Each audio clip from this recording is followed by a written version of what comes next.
Langsung saja kepada materi yang pertama, yaitu tentang hakikat bangsa dan negara.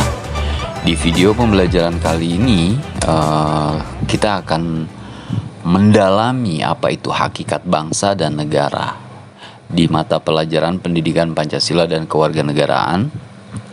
Maka siswa dan siswi sekalian, ini adalah materi pertama yang akan kalian dapatkan dari seri sebanyak 27 kompetensi yang akan kalian capai jika kalian sampai nanti di kelas 12, insya Allah ya.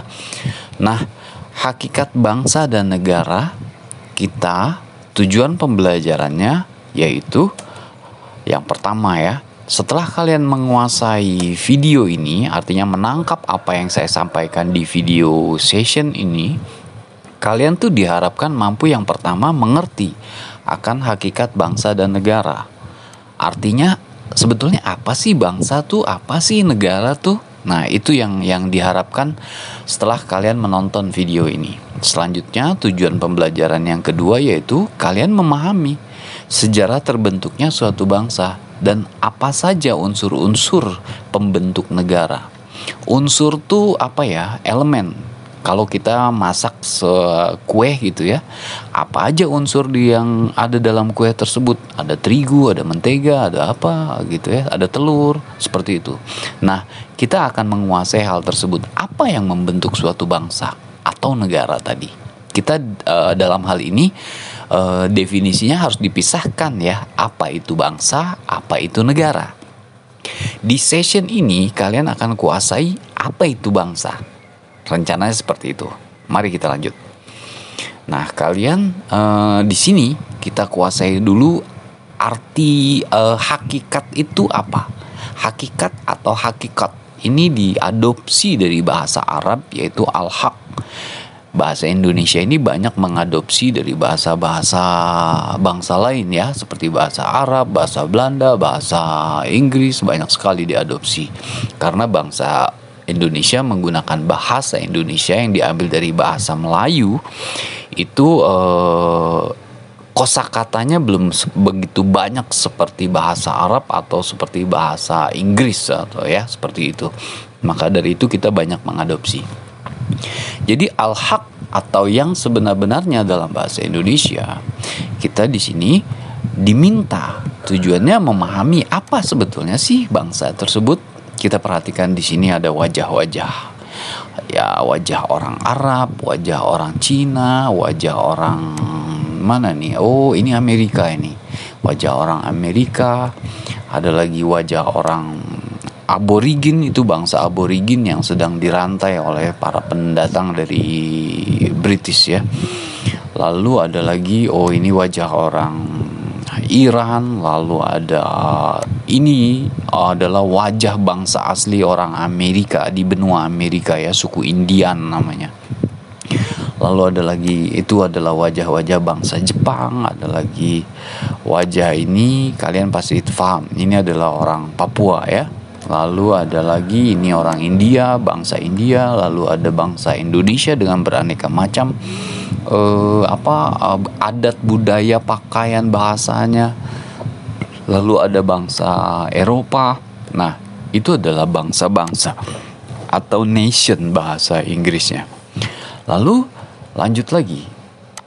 Bangsa-bangsa tadi menempati suatu wilayah-wilayah.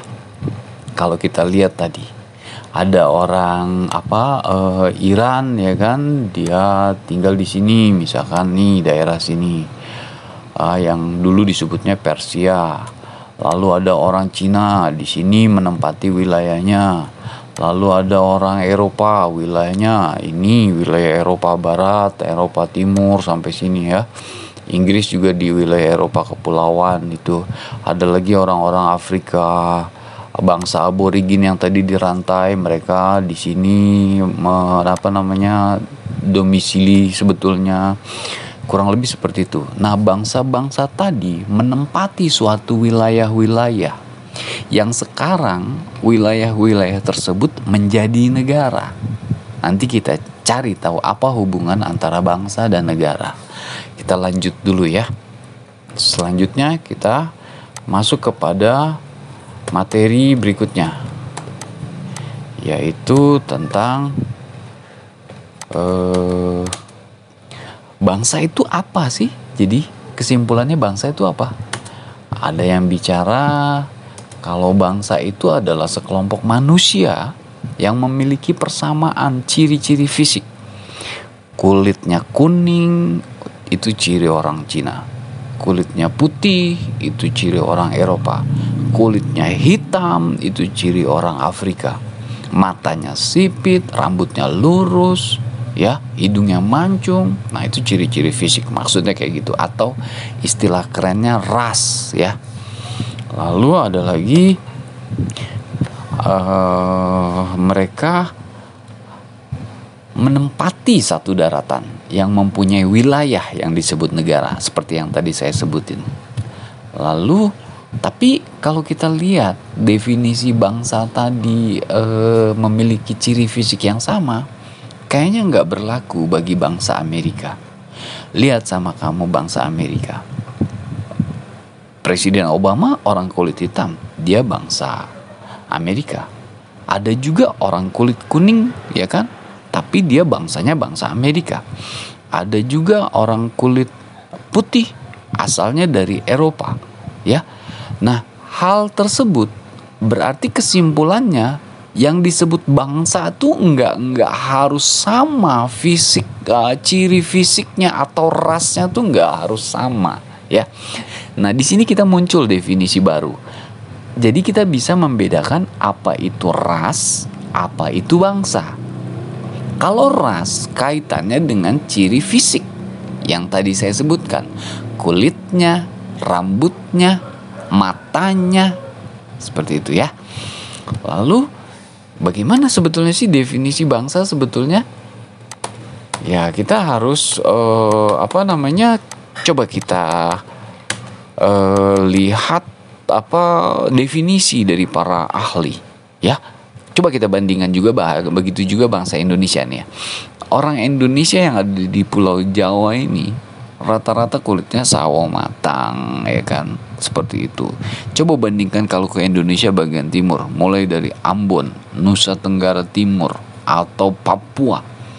Secara fisik jauh sekali, beda sekali antara orang yang ada di Indonesia bagian timur, mulai dari Sumatera sampai Jawa, Bali, dengan orang-orang yang ada di wilayah Indonesia Timur seperti Papua, seperti NTT, seperti Ambon, ya.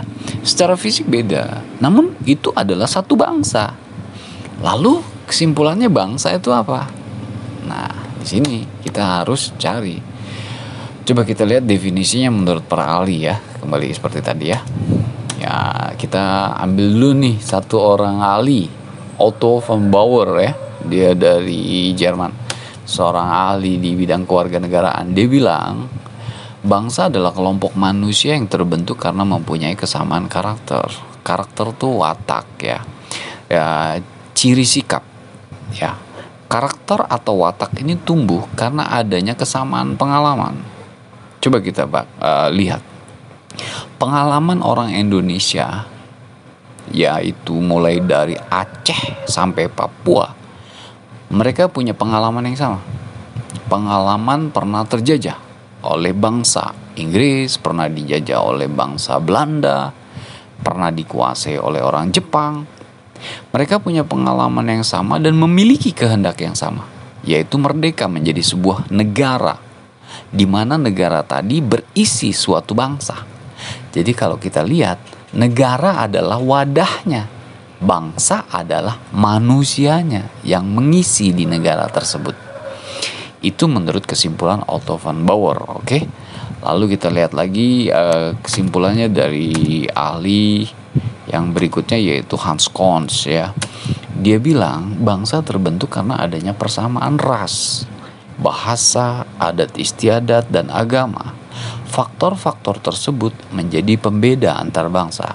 Nah, definisi Hans Cons ini sepertinya tidak berlaku bagi Indonesia.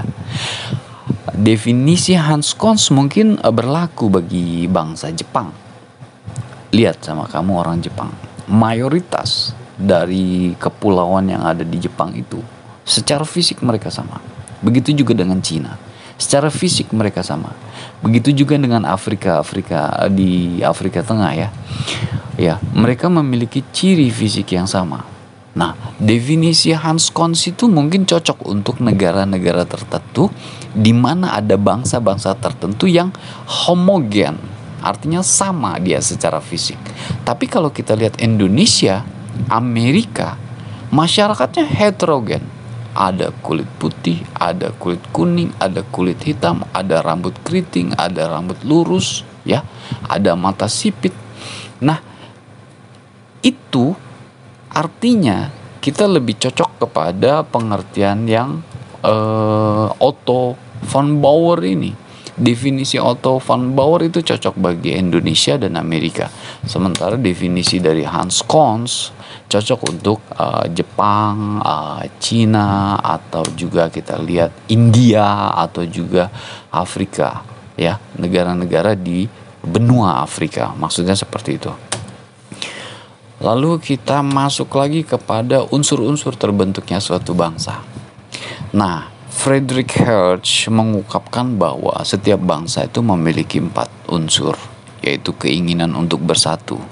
Keinginan untuk bersatu artinya sekelompok masyarakat itu perlu ada persatuan demi kekuatan. Setelah mereka bersatu dan memiliki kekuatan, mereka mengorganisasi diri. Setelah mengorganisasi diri, terciptalah sebuah negara. Begitu juga dengan Indonesia. Kalau kalian lihat Sumpah Pemuda, sejarahnya itu dari Yong Java, Yong Celebes, Yong Sumatera, Yong Sunda, dari beraneka macam suku bangsa dengan beraneka macam bahasa, sekarang terikat ke dalam sesuatu yang namanya satu bangsa, bangsa Indonesia. Adanya keinginan bersatu, karena dengan persatuan itu muncul kekuatan untuk melawan siapa? Ya, penjajah. Ya, kita lihat dari sisi historis kalau poin yang pertama dari Friedrich Hertz ini. Terkait juga dengan poin yang kedua, yaitu keinginan untuk mencapai kemerdekaan dan kebebasan nasional. Kita tahu bahwa Indonesia ini ratusan tahun dikuasai oleh Belanda, pernah juga Prancis, pernah juga Inggris, pernah juga Jepang, ya. Nah, keinginan untuk mencapai kemerdekaan dan kebebasan nasional akhirnya terwujud ketika Jepang kalah. Indonesia proklamasi, lahirlah bangsa Indonesia. Namun cikal bakalnya terjadi pada saat Sumpah Pemuda itu, ya, keinginan beraneka macam suku untuk menjadi satu bangsa, diakui oleh dunia sebagai bangsa, itu maksudnya. Lalu keinginan hidup dalam kemandirian, keunggulan, individualitas dan kebebasan, artinya merdeka lah, seperti itu. Nah, selanjutnya faktor-faktor pembentuk bangsa menurut identitas. Ini adalah seperti definisinya Hans Cons sebelumnya, yaitu ada primordial, ikatan persaudaraan atau darah, ya, satu suku, biasanya seperti itu, ya. Lalu ada sakral, karena adanya kesamaan agama, mereka menjadi bersatu dan kuat. Kalau kita lihat beberapa negara yang saat ini menjadikan agama itu sebagai dasar negaranya, seperti Vatikan yang Katolik, atau juga kita lihat Arab Saudi yang menggunakan Al-Quran sebagai dasar negaranya, begitu juga Malaysia, ya. Nah, itu adalah salah satu faktor pembentuk bangsa menurut identitas. Kalau kita lihat Arab, oh iya pasti Muslim, ya. Lalu ada ketokohan. Ada tokoh tertentu yang sangat berpengaruh hingga munculnya suatu bangsa. Mungkin Turki, kita dengar ada Mustafa Kemal Atatürk yang menjadi bapak bangsa Turki, ya, seperti itu. Lalu ada sejarah, pengalaman masa lalu yang dialami bersama, seperti Indonesia atau Amerika yang sama-sama pernah dijajah oleh Inggris, sama-sama pernah menjadi bangsa yang terjajah dan ingin merdeka. Nah, seperti itu. Yang kelima nih unik ini karena cuman Indonesia yang punya, Bhinneka Tunggal Ika, artinya terjadi perbedaan yang banyak sekali tetapi tetap satu. Itulah Indonesia. Seperti gitu ya. Kita lihat Indonesia mulai dari Aceh, Batak, Jambi, Palembang, Jawa, Sunda, aneka, lebih dari 700 bahasa sepertinya. Lebih dari 1300 suku yang ada di Indonesia ini. Tapi mereka tetap aja bangsa Indonesia, disebutnya seperti itu. Nah, saya rasa untuk video kali ini kalian harus mencerna dulu apa yang saya sampaikan tadi. Kalian kuasai dulu apa yang saya sampaikan tadi. Maka dari itu saya kasih kalian tugas untuk pertemuan pertama, yaitu kalian bisa lihat di situs e-learning nanti di SMK Pelita untuk mengetahui tugas apa untuk menjadi bahan penilaian saya. Kalian harus membuat sebuah portofolio, ya kan? Kalian cek di tugasnya nanti ya.